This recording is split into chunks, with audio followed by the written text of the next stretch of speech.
Story 9. Abraham's Test of Faith, Genesis 22:1-19. Abraham had waited many years for the promised son Isaac, and now his heart was full of love for his boy. Isaac was the child through whom God had promised to make Abraham the father of many nations. Abraham could not imagine life without Isaac, but one day God spoke to Abraham and said, "Abraham, yes, Lord." Abraham replied, eager to listen.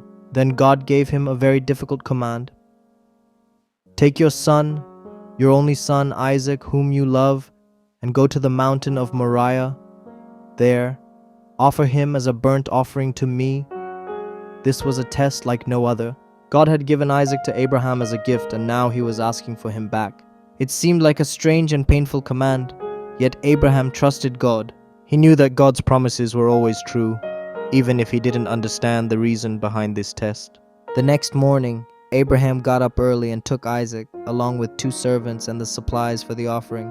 They traveled for 3 days to reach the mountain God had told them about. As they walked, Isaac noticed something was missing. "Father, we have the fire and the wood, but where is the lamb for the sacrifice?" Isaac asked. Abraham replied, "God himself will provide the lamb for the offering, my son." When they reached the mountain, Abraham built an altar, arranged the wood, and then, to Isaac's shock, he began to bind him and place him on the altar.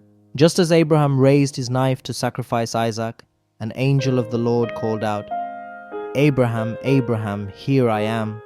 Abraham replied, "Do not lay a hand on the boy," the angel said. "Now I know that you fear God because you have not withheld your son, your only son, from me." Abraham looked up and saw a ram caught by its horns in a thicket. He offered the ram as a burnt offering. Instead of Isaac, Abraham named that place, "The Lord Will Provide."